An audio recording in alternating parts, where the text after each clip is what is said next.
is a very kind, knowledgeable, fantastic doctor. He would come into the room and my husband's face would light up just to see him. He came into my life at a very difficult time in my life, and he made it much easier.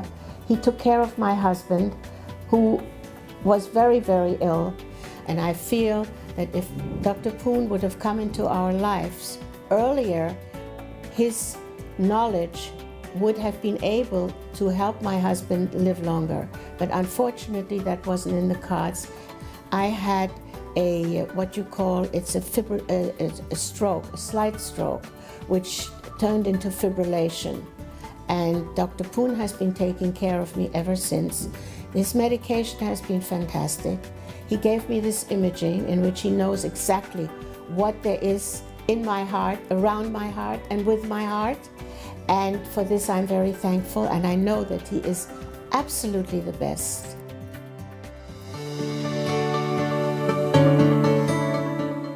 Firstly, I have to thank Dr. Pearl and his staff for their compassion during my visits and my surgery. Secondly, I want to thank my husband for making such a beautiful piece of art.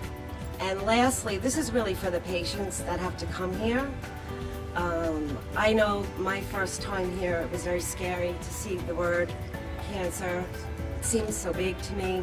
And if this could just distract anyone, bring a smile to anyone, then my job is done.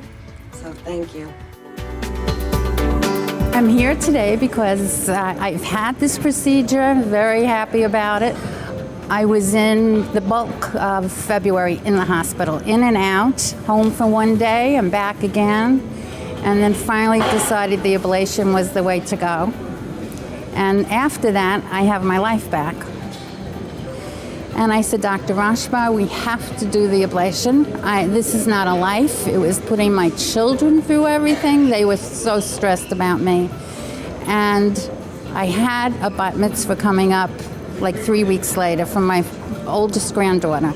And I needed to be there. And it was in New Jersey. I said, I cannot take a chance that I'll be back in this hospital. And so we did it.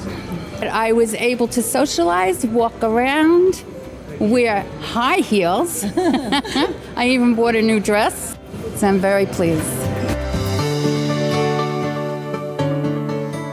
My films were, across the country. They were at the Barrow Institute, they were at Washington State, and they're saying bypass. Oh yeah, no problem, bypass. They saw my films, they said bypass. Nobody's saying anything else. I called the Brain Aneurysm Foundation again. I said, please, this is what's going on. Give me some more names. They gave me Dr. Wu's name. I started researching. I found Dr. Wu online, and I found the papers that he wrote, and I'm liking what I'm reading. So I made the appointment with Dr. Wu, met Dr. Wu, met his team. They sat down with my wife and I, looked at the films. He said, okay, Jerry, we could fix this. And I said, okay, what's your plan? And he told me what his plan is. And I said, well, other doctors were telling me, craniotomy again with a bypass. He says, Jerry, yeah, I could do that, but you don't need that. Okay, what's the plan? He says, he's going to do reconstructive surgery, intravascular reconstructive surgery using onyx. It sounds simple, it's not. It took him 5 hours, and he did it. And because of Dr. Wu, his team, his patients, his ability to do something that not that many people were doing, it was fantastic. He gave me my life back.